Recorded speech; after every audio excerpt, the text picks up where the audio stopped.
નમસ્કાર વિદ્યાર્થી મિત્રો, કેમ છો? આનંદ માને. આજે આપણે 11th સાયન્સમાં તત્વોનું વર્ગીકરણ અને ગુણધર્મોમાં આવર્તિતા ચેપ્ટરને આગળ વધારીશું.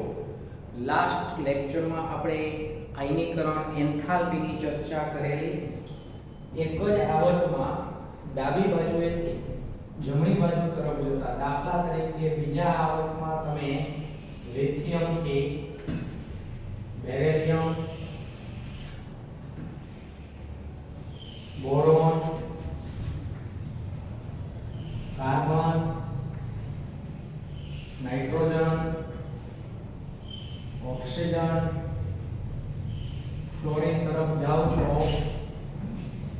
Lithium, beryllium, boron, carbon, nitrogen, oxygen અને ફ્લોરિન તરફ જાઓ છો, તેમ પરમાણ્વીય કદ ક્રમશઃ ઘટે છે. પરમાણ્વીય કદ ક્રમશઃ ઘટે છે. મીન્સ ઇલેક્ટ્રોન ક્રમશઃ કેન્દ્રની વધુ અને વધુ નજીક દાખલ થયેલો હોય છે. લિથિયમમાં રહેલો એક ઇલેક્ટ્રોન બીજી કક્ષામાં કેન્દ્રની નજીક હોય. ફ્લોરિનની કક્ષામાં રહેલા 7 ઇલેક્ટ્રોન, તમને ખ્યાલ છે ફ્લોરિનની બાહ્યતમ કક્ષામાં 7 ઇલેક્ટ્રોન હોય, બરાબર? એ 7 ઇલેક્ટ્રોન કેન્દ્રની નજીક છે. આકર્ષણ બળ વધુ, પરિણામે જે ઊર્જા આપવી પડે ઇલેક્ટ્રોન મુક્ત કરવા માટે એનું મૂલ્ય વધુ હોય. તો એક જ આવર્તમાં ડાબી બાજુએથી જમણી બાજુ તરફ જતા પરમાણ્વીય ત્રિજ્યા ઘટે તેમ આયનીકરણ એન્થાલ્પીનું મૂલ્ય વધે છે. આયનીકરણ એન્થાલ્પીની વ્યાખ્યા ધરા અવસ્થામાં રહેલા, ફરીથી રિપીટ કરીએ, ધરા અવસ્થામાં રહેલા મુક્ત વાયુરૂપ તટસ્થ પરમાણુમાંથી એક ઇલેક્ટ્રોન દૂર કરવા માટે જરૂરી ઊર્જાને આયનીકરણ એન્થાલ્પી કહે છે. ફરીથી, ધરા અવસ્થામાં રહેલા મુક્ત વાયુરૂપ તટસ્થ પરમાણુમાંથી એક ઇલેક્ટ્રોન દૂર કરવા માટે જરૂરી ઊર્જાને આયનીકરણ એન્થાલ્પી કહે છે. અને આયનીકરણ એન્થાલ્પીનું સમીકરણ લખવું હોય તો આ રીતે આપી શકાય. એને તમે બદલામાં ઊર્જા આપો છો તો ધન આયન બને છે અને ઇલેક્ટ્રોન મુક્ત થાય છે. શું આપો છો? ઊર્જા. બદલામાં શું પ્રાપ્ત થાય છે? ઇલેક્ટ્રોન. તો ધરા અવસ્થામાં રહેલા મુક્ત વાયુરૂપ તટસ્થ પરમાણુમાંથી એક ઇલેક્ટ્રોન મુક્ત કરવા માટે જરૂરી ઊર્જાને આયનીકરણ એન્થાલ્પી કહે છે. તો આના કરતા તદ્દન વિરુદ્ધ ગુણધર્મ, ઊર્જા આપો છો ઇલેક્ટ્રોન મળે છે. ઇલેક્ટ્રોન આપશો સામાન્ય રીતે ઊર્જા પ્રાપ્ત થશે. એ ઘટનાને આપણે ઇલેક્ટ્રોન બંધુતા તરીકે ઓળખીએ છીએ. શેના તરીકે ઓળખો છો? ઇલેક્ટ્રોન બંધુતા, જેને આપણે ઇલેક્ટ્રોન પ્રાપ્તિ એન્થાલ્પી પણ કહીએ છીએ. ઇલેક્ટ્રોન પ્રાપ્તિ એન્થાલ્પી.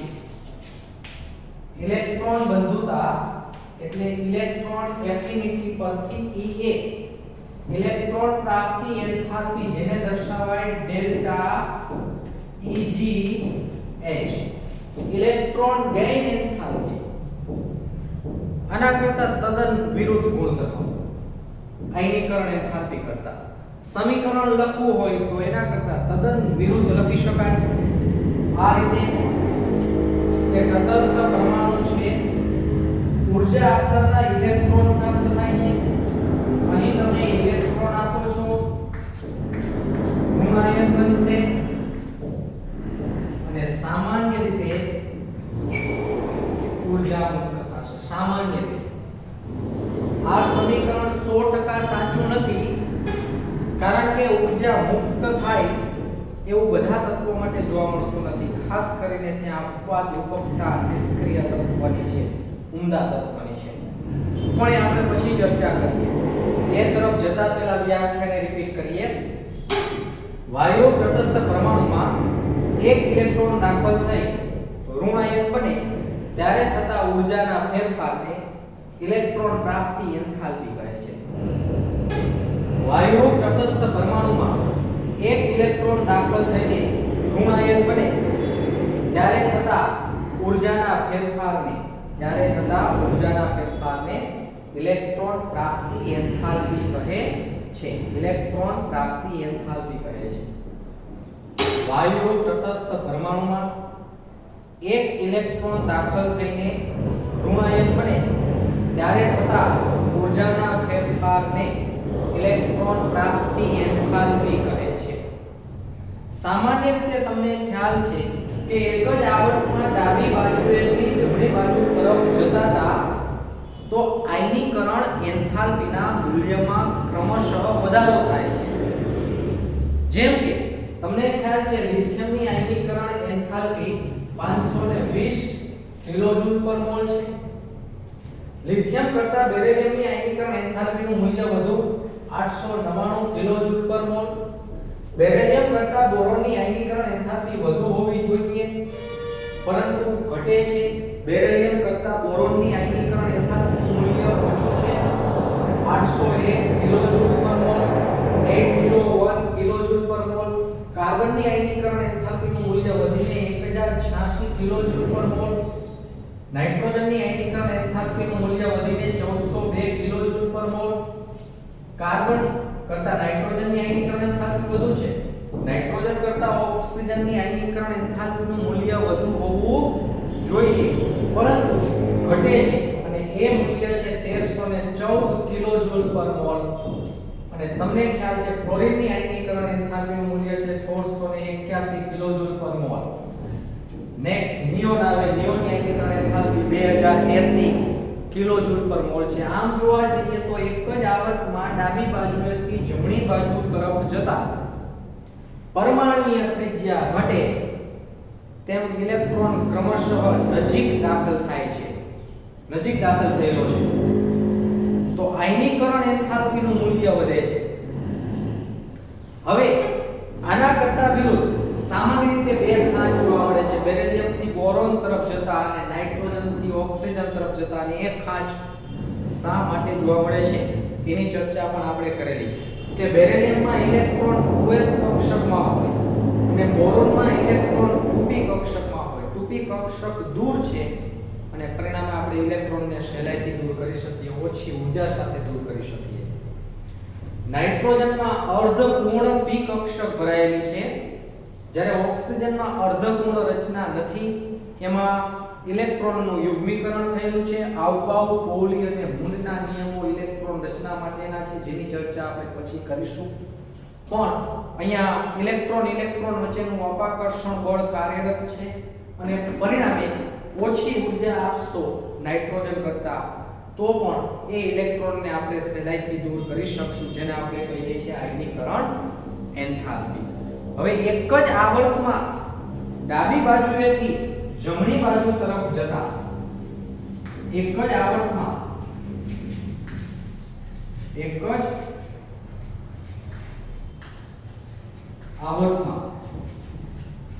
ડાબી બાજુએથી જમણી બાજુ તરફ જતા ઇલેક્ટ્રોન પ્રાપ્તિ એન્થાલ્પી જેને તમે ઇલેક્ટ્રોન બંધુતા, ઇલેક્ટ્રોન એફિનિટી પણ કહી શકો, EA અથવા ડેલ્ટા EGH ઇલેક્ટ્રોન ગેઇન એન્થાલ્પીમાં શું ફેરફાર થાય છે તેની આપણે ચર્ચા કરીએ. એક જ આવર્તમાં ડાબી બાજુએથી જમણી બાજુ તરફ જતા પરમાણુય ત્રિજ્યા ઘટે એટલે કે કદ ઘટે.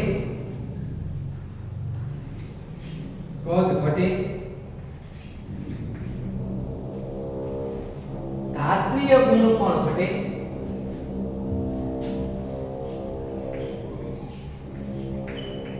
ધાત્વિય ગુણ ઘટે, અધાત્વિય ગુણ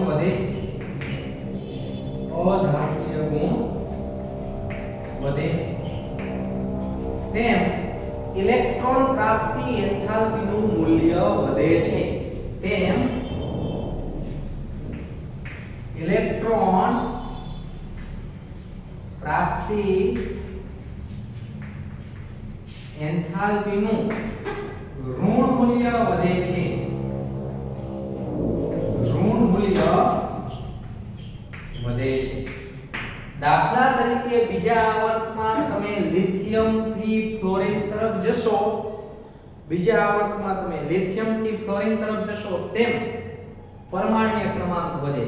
જેમ કે 3 4 5 6 7 8 9 પરમાણ્વીય ક્રમાંક છે, તેમ પરમાણ્વીય ત્રિજ્યા ઘટશે. મીન્સ તમે ઇલેક્ટ્રોનને હવે લિથિયમની બાજુમાં લઈને જાઓ અને ફ્લોરિનની બાજુમાં લઈને જાઓ, કોણ ઝડપથી ઇલેક્ટ્રોનનો સ્વીકાર કરશે? આલ્કલી તત્વ કે હેલોજન તત્વ? તો સ્વાભાવિકપણે કહી શકાય કે આલ્કલી તત્વની વૃત્તિ ઇલેક્ટ્રોન ગુમાવવાની છે, જે ઝડપથી ઇલેક્ટ્રોનનો સ્વીકાર કરશે નહીં. ધારો કે કોઈ વ્યક્તિ જે વસ્તુનું પ્રોડક્શન ઓલરેડી કરે છે ને એ જ વસ્તુ એ વ્યક્તિ પાસે લઈને જાઓ તો એ વ્યક્તિ વધુ રૂપિયા ખર્ચીને વસ્તુને લઈ લેશે નહીં, આંચકી લેશે નહીં. પણ જે વ્યક્તિને વસ્તુની જરૂર છે એની પાસે જે વસ્તુ લઈને જાઓ તો તમને વધુ રૂપિયા આપીને એ વસ્તુ લઈ લેશે. તો આની વૃત્તિ ઓલરેડી ઇલેક્ટ્રોન ગુમાવવાની છે, પણ તમે તેની પાસે ઇલેક્ટ્રોન લઈને જાઓ તો એ ઝડપથી સ્વીકાર કરશે નહીં, એટલે કે ઓછી ઊર્જા મુક્ત કરશે. આની પાસે ઇલેક્ટ્રોન લઈને જાઓ તો એ ઝડપથી ઇલેક્ટ્રોનનો સ્વીકાર કરશે, હેલોજન તત્વ, અને પોતે નિષ્ક્રિય તત્વ નિયોન જેવી ઇલેક્ટ્રોન રચના પ્રાપ્ત કરી લેશે અને પરિણામે સ્વાભાવિકપણે કહી શકાય કે વધુ ઊર્જા મુક્ત કરશે. તો એક જ આવર્તમાં ડાબી બાજુએથી જમણી બાજુ તરફ જતા કદ ઘટે, પરમાણ્વીય ત્રિજ્યા ઘટે, ધાત્વીય ગુણ પણ ઘટે, અધાત્વીય ગુણ વધે, અને અધાત્વીય ગુણ વધે એટલે ઇલેક્ટ્રોન મેળવવાની વૃત્તિ વધે. ધાતુની વૃત્તિ ઇલેક્ટ્રોન ગુમાવવાની છે, જો અધાતુની વૃત્તિ ઇલેક્ટ્રોન મેળવવાની છે. અધાત્વીય ગુણ વધતો હોય તેમ ઇલેક્ટ્રોન પ્રાપ્તિ એન્થાલ્પીનું ઋણ મૂલ્ય પણ વધતું હોય. તો કોણ વધુ ઊર્જા મુક્ત કરશે, લિથિયમ કે ફ્લોરિન? Definitely fluorine. લિથિયમની ઇલેક્ટ્રોન પ્રાપ્તિ એન્થાલ્પીનું મૂલ્ય, લિથિયમની ઇલેક્ટ્રોન પ્રાપ્તિ એન્થાલ્પીનું મૂલ્ય -60 કિલોજૂલ પર મોલ છે, -60 કિલોજૂલ પર મોલ છે. જ્યારે ફ્લોરિનની ઇલેક્ટ્રોન પ્રાપ્તિ એન્થાલ્પીનું મૂલ્ય વધીને -328 કિલોજૂલ પર મોલ છે, -328 કિલોજૂલ પર મોલ. તો કોને વધુ ઊર્જા મુક્ત કરી, લિથિયમે કે ફ્લોરિને? ડેફિનેટલી ફ્લોરિને. લિથિયમની ઇલેક્ટ્રોન પ્રાપ્તિ એન્થાલ્પીનું ઋણ મૂલ્ય કેટલું છે? -60. ફ્લોરિનની ઇલેક્ટ્રોન પ્રાપ્તિ એન્થાલ્પીનું ઋણ મૂલ્ય કેટલું છે? -328. અને બધા જ મૂલ્યો તમને ખ્યાલ છે કિલોજૂલ પર મોલમાં છે. એકમ હોય નહીં. તમારું વજન કેટલું? કે 55. પાછળ એકમ બોલવો પડે. તમારી ઊંચાઈ કેટલી? 5 શું? 5 ફૂટ 5 ઇંચ. બરોબર? એટલે સાથે સાથે એકમ બોલવો પડે. -60 -328 એ ખાલી સંખ્યા પૂરતી નથી, એકમ પણ હોવો જોઈએ કોઈ પણ ભૌતિક રાશિને દર્શાવવા માટે.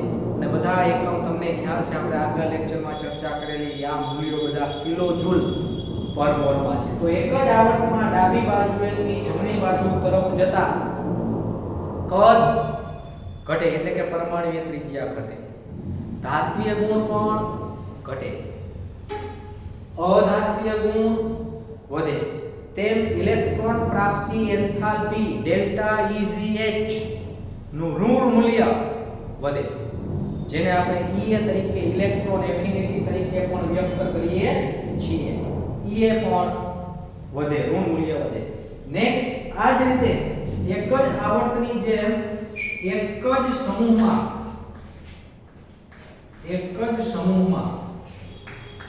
ઉપરથી નીચે તરફ જતા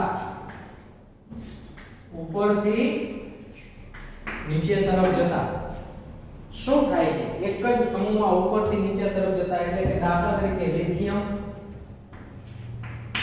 નેક્સ્ટ એની નીચે આવે છે સોડિયમ, પોટેશિયમ, રૂબિડિયમ, સીઝિયમ અને છેલ્લે આવે ફ્રાન્સિયમ. પણ ફ્રાન્સિયમ કિરણોત્સર્ગીય પદાર્થ છે જેની ચર્ચા અત્યારે કરવાની કોઈ જરૂર નથી. આપણે આ દરેક તત્વોની વાત કરીએ. લિથિયમ જે છે, લિથિયમની ઇલેક્ટ્રોન રચના 2 1, સોડિયમ 2 8 1 પોટેશિયમ 2 8 8 1 રુબિડિયમ 2 8 8 18 1 2 8 8 18 1 તો જોઈ શકાય છે જે ઇલેક્ટ્રોન દાખલ થાય છે એ ક્રમશઃ કેન્દ્રથી દૂર દાખલ થયેલો છે. હવે આ દરેકની પાસે તમે એક ઇલેક્ટ્રોન લઈને જાઓ. Lithium, sodium, potassium, rubidium, caesium already આ બધા તત્વોની વૃત્તિ ઇલેક્ટ્રોન ગુમાવવાની છે. ધાતુ તત્વની વૃત્તિ ઇલેક્ટ્રોન ગુમાવવાની હોય. છતાં પણ તમે એની પાસે ઇલેક્ટ્રોન લઈને જાઓ તો લિથિયમ કરતા, સોડિયમ કરતા, પોટેશિયમ કરતા, રુબિડિયમ કરતા સીઝિયમમાં ઇલેક્ટ્રોન કેન્દ્રથી દૂર દાખલ થાય છે. આમાં જે બીજી કક્ષામાં દાખલ થાય છે, ત્રીજી કક્ષામાં દાખલ થાય છે, ચોથી કક્ષા, પાંચમી કક્ષા, છઠ્ઠી કક્ષા, તો આમાં સહેલાઈથી ઇલેક્ટ્રોન દાખલ થશે અને કેન્દ્રથી દૂર દાખલ થશે તો આમાં મુક્ત થતી ઊર્જા પણ ઓછી. તો સૌથી વધુ ઊર્જા કેમાં? લિથિયમમાં. પણ એ ફેરફાર માઇનોર છે, એકદમ ઓછો છે. લિથિયમની ઇલેક્ટ્રોન પ્રાપ્તિ એન્થાલ્પીનું ઋણ મૂલ્ય છે -60 -60 કિલોજૂલ પર મોલ. દરેક મૂલ્યો કિલોજૂલ પર મોલ માં છે. સોડિયમની ઇલેક્ટ્રોન પ્રાપ્તિ એન્થાલ્પી -53 કિલોજૂલ પર મોલ. પોટેશિયમ -48 કિલોજૂલ પર મોલ, રુબિડિયમ -47 કિલોજૂલ પર મોલ અને સીઝિયમ -46 કિલોજૂલ પર મોલ. એક જ સમૂહમાં ઉપરથી નીચે તરફ જતા પરમાણુય ત્રિજ્યા વધે એટલે કે કદ વધે, ધાત્વિય ગુણ પણ વધે. કદ વધે એમ ધાત્વિય ગુણ વધે. કદ ઘટે, ધાત્વિય ગુણ ઘટે. કદ વધે, ધાત્વિય ગુણ વધે. હવે ધાત્વિય ગુણ વધતો હોય તો અધાત્વિય ગુણ ઘટે.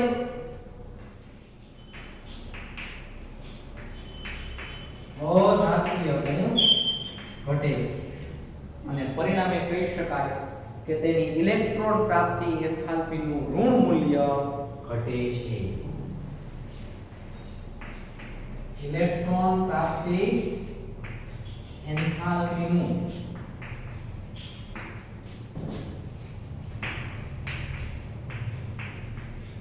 ઋણ મૂલ્ય ઘટે છે. ઓકે, આટલી ચર્ચા ત્યાં ઇલેક્ટ્રોન પ્રાપ્તિ એન્થાલ્પીમાં કરેલી છે. હવે જેમ એક જ આવર્તમાં ડાબી બાજુએથી જમણી બાજુ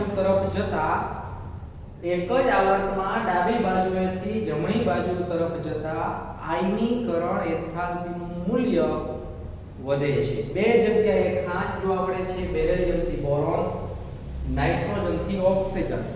તો ઇલેક્ટ્રોન પ્રાપ્તિ એન્થાલ્પીના સંદર્ભમાં કહી શકાય કે ઇલેક્ટ્રોન પ્રાપ્તિ એન્થાલ્પીનું મૂલ્ય આના કરતાં પણ વધુ અનિયમિત વર્તણૂક ધરાવે છે.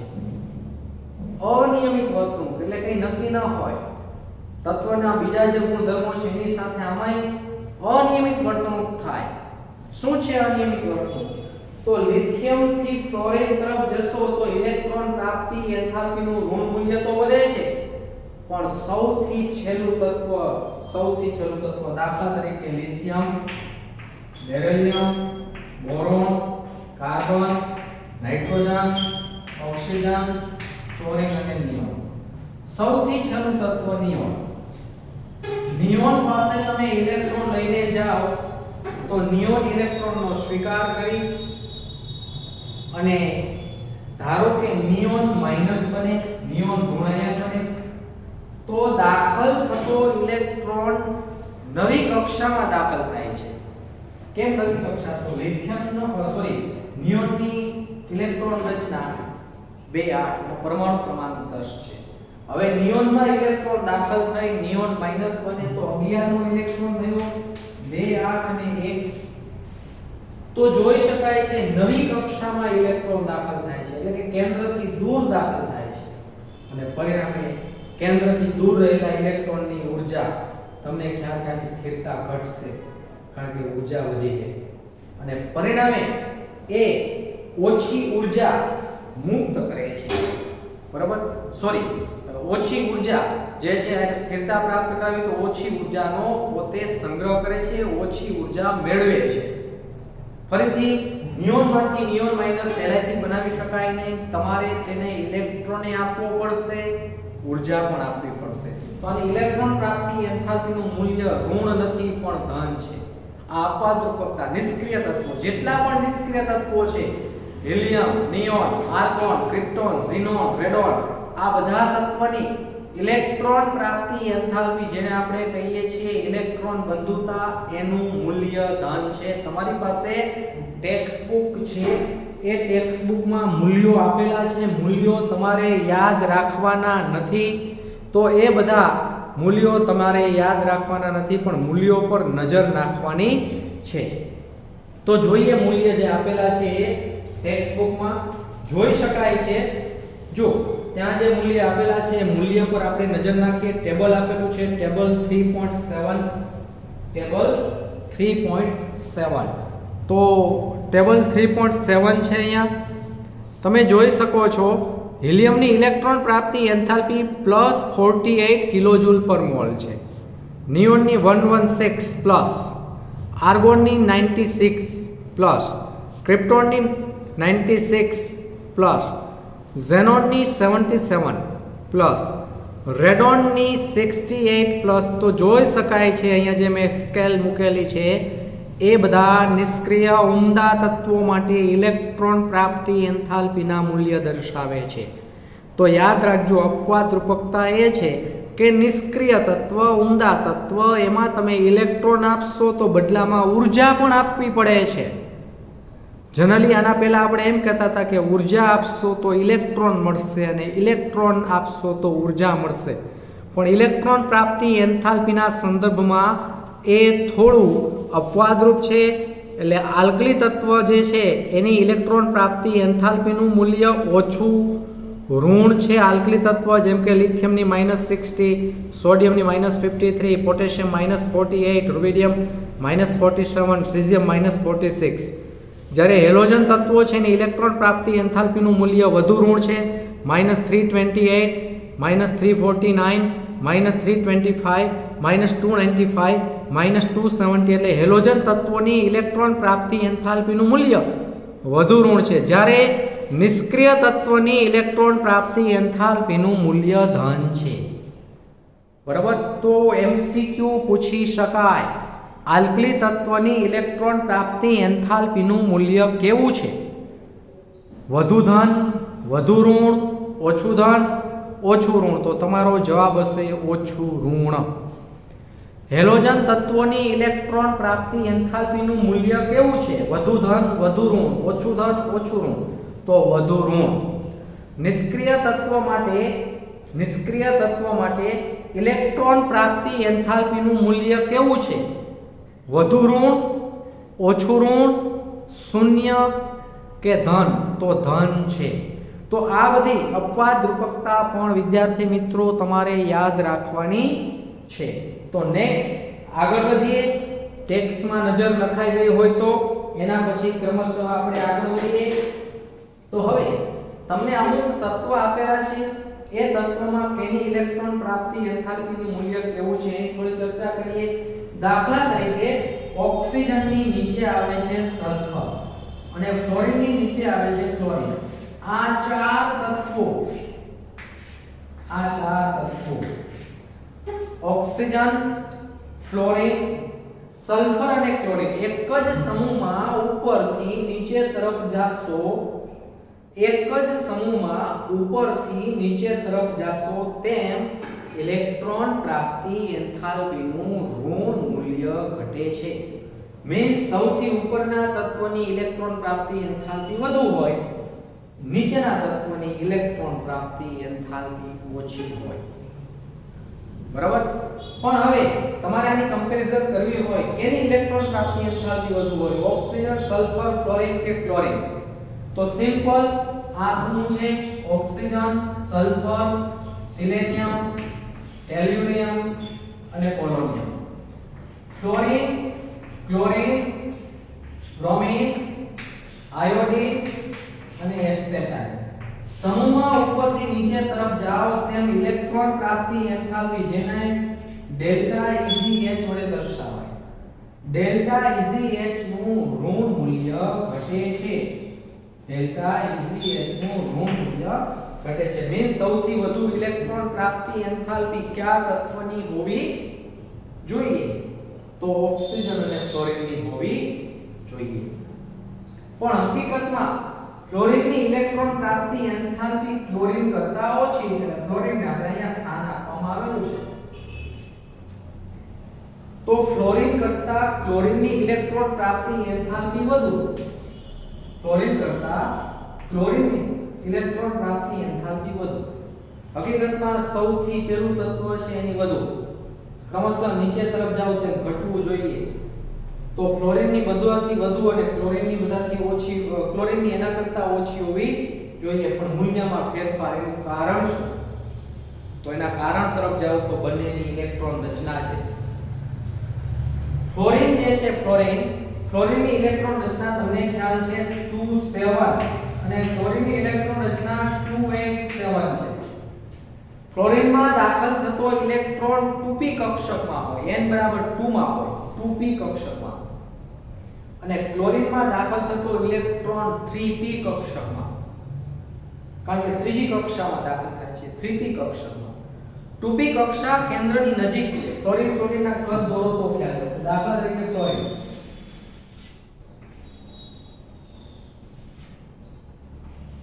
અને ક્લોરીન.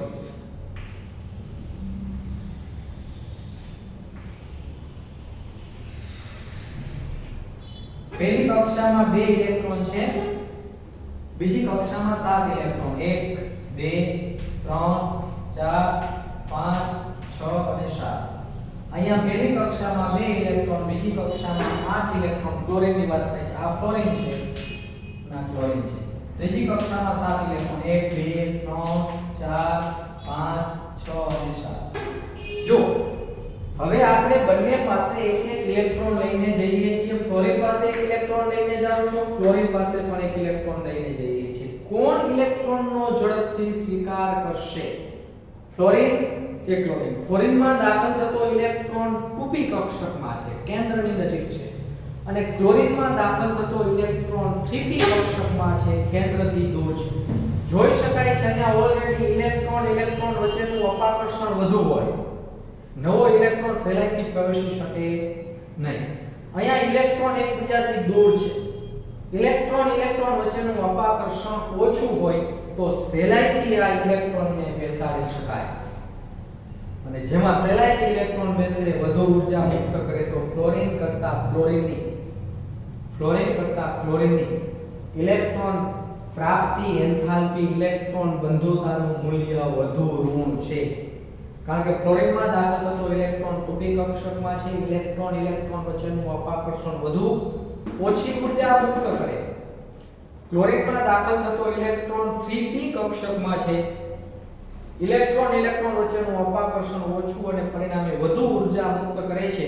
તો આ પ્રમાણે સમજાવી શકાય કે ફ્લોરિન છે એ ઓછું મૂલ્ય દર્શાવે છે ક્લોરીન કરતા. અને સેમ રીઝન ઓક્સિજન અને સલ્ફર માટે છે. બરાબર, ઓક્સિજન અને સલ્ફર માટે છે. ઓક્સિજનમાં દાખલ થતો ઇલેક્ટ્રોન બીજી કક્ષામાં છે, 2p માં છે. સલ્ફરમાં દાખલ થતો ઇલેક્ટ્રોન ત્રીજી કક્ષામાં છે, 3p માં છે. આમાં ઇલેક્ટ્રોન દૂર દાખલ થાય છે, પણ ઇલેક્ટ્રોન વચ્ચેનું જે અપાકર્ષણ છે એ ઓછું હોય. આમાં ઇલેક્ટ્રોન વચ્ચેનું અપાકર્ષણ વધુ હોય. સિમ્પલ સમજવું હોય, નવરાત્રિમાં તમે રાસ રમતા હોય, વચ્ચે ગરબી રાખેલી હોય, બરાબર, માતાજીનું જે છે એ સ્થાન હોય, એની ફરતી બાજુ તમે ગરબી રમો છો. નાનું સર્કલ છે, 7 બહેનો ગરબી રમે છે ધારો કે, હા, અથવા 7 ભાઈઓ ગરબી રમે છે. ઓલરેડી એકબીજા સાથે અથડાતા હોય. તમારે દાખલ થવું છે, તમે 8મી વ્યક્તિ છો, સહેલાઈથી દાખલ થઈ શકશો નહીં. પણ એ સર્કલ ધારો કે દૂર હોય, ગરબીથી દૂર, બરાબર, એમાં 7 ભાઈઓ અથવા 7 બહેનો ગરબી રમે છે અને તમારે હવે દાખલ થવું છે. ત્યાં એકબીજા સાથે અથડામણ, એકબીજાના પગ અથડાતા નહીં હોય, તમારે દાખલ થવું હોય તો સહેલાઈથી દાખલ થઈ શકાશે. એટલે કહી શકાય કે ફ્લોરિન કરતા ક્લોરીનની ઇલેક્ટ્રોન પ્રાપ્તિ, એન્થાલ્પી, ઇલેક્ટ્રોન બંધુતા વધુ ઋણ છે ફ્લોરિન કરતા ક્લોરીન. બરાબર, ફ્લોરિન કરતા ક્લોરીન.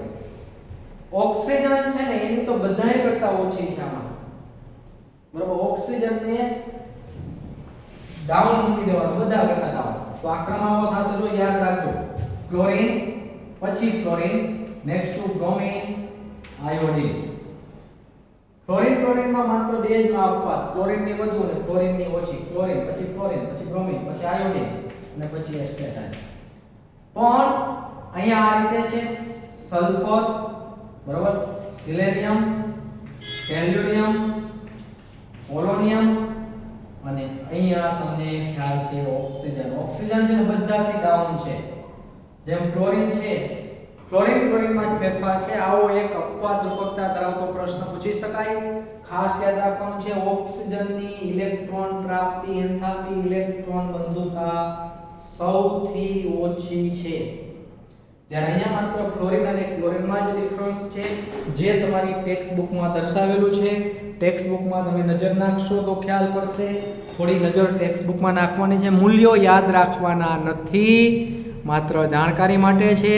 જોજ અને ફ્લોરિનનું મૂલ્ય કેટલું છે -328, જ્યારે ક્લોરીનનું મૂલ્ય કેટલું છે -349. એટલે બધાથી પહેલા કોણ આવે? ક્લોરીન, એની નીચે ફ્લોરિન, પછી બ્રોમિન, પછી આયોડિન, પછી એસ્ટેટાઇન. અહીંયા માત્ર ફેરફાર છે ક્લોરીન જે છે એ અપ, ક્લોરીન અપ અને fluorine 1 step down. Fluorine 1 step down, fluorine 1 step down, fluorine 1 step down.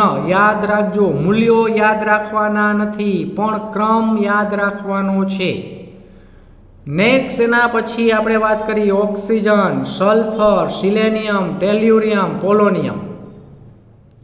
Oxygen, sulphur, selenium, tellurium, polonium. જો જેને ઓક્સિજનનું મૂલ્ય -141 ડાઉન ફ્રોમ ઓલ, -200 ઘટી 195 ઘટી 190 174, એટલે ઓક્સિજનની બધા કરતા ઓછી છે, 174 કરતા પણ ઓછી છે. એટલે ખાસ યાદ રાખજો, ખાસ યાદ રાખજો. તો આ પ્રકારે છે ઓક્સિજન ડાઉન ટુ ઓલ, બધા કરતા ઓછી, જ્યારે ફ્લોરિન ડાઉન ટુ ક્લોરીન. એટલે ફ્લોરિનનું મૂલ્ય છે ને એ ક્લોરીન કરતા ઓછું, પણ ઓક્સિજનનું મૂલ્ય બધા કરતા ઓછું છે. નેક્સ્ટ એના પછીનો એક કોયડો આપેલો છે. તમને 4 તત્વો આપેલા છે, ફોસ્ફરસ, સલ્ફર, ક્લોરીન અને ફ્લોરિનમાં કોની ઇલેક્ટ્રોન પ્રાપ્તિ, એન્થાલ્પીનું મૂલ્ય સૌથી વધુ ઋણ અને સૌથી ઓછું ઋણ હશે? તો આવર્તમાં ડાબી બાજુએથી જમણી બાજુ તરફ જતા, આવર્તમાં ડાબી બાજુએથી જમણી બાજુ તરફ જતા આ 4 તત્વો આપેલા છે. ફરી પછી એ ચર્ચા કરીએ.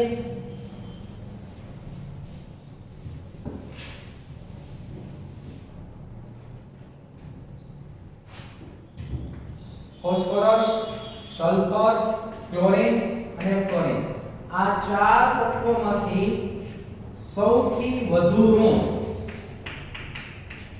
સૌથી વધુ ઋણ. તમને ખ્યાલ છે આવર્તમાં ડાબી બાજુએથી જમણી બાજુ તરફ જતા કદ ઘટે, ધાત્વિય ગુણ ઘટે, અધાત્વિય ગુણ વધે, તેમ ઇલેક્ટ્રોન પ્રાપ્તિ, એન્થાલ્પીનું ઋણ મૂલ્ય વધે છે. તો ફોસ્ફરસ કરતા સલ્ફર, સલ્ફર કરતા ક્લોરીનની ઇલેક્ટ્રોન પ્રાપ્તિ, એન્થાલ્પી વધુ ઋણ હોય અને ફ્લોરિન ક્લોરીનમાં અપવાદ રૂપકતામાં તમને ખ્યાલ છે કે ફ્લોરિન છે એ ડાઉન ટુ ક્લોરીન છે, ફ્લોરિન છે એ ડાઉન ટુ ક્લોરીન છે. તો જોઈ શકાય છે આમ જાશો તેમ મૂલ્ય વધશે અને આમ જાશો તેમ મૂલ્ય ઘટશે. તો જોઈ શકાય છે ફોસ્ફરસ કરતા સલ્ફરની ને સલ્ફર કરતા ક્લોરીનની અને ક્લોરીન કરતા પણ ક્લોરીનનું મૂલ્ય વધુ છે. તો સૌથી વધુ ઋણ ક્લોરીન, સૌથી ઓછું ઋણ, સૌથી ઓછું ઋણ.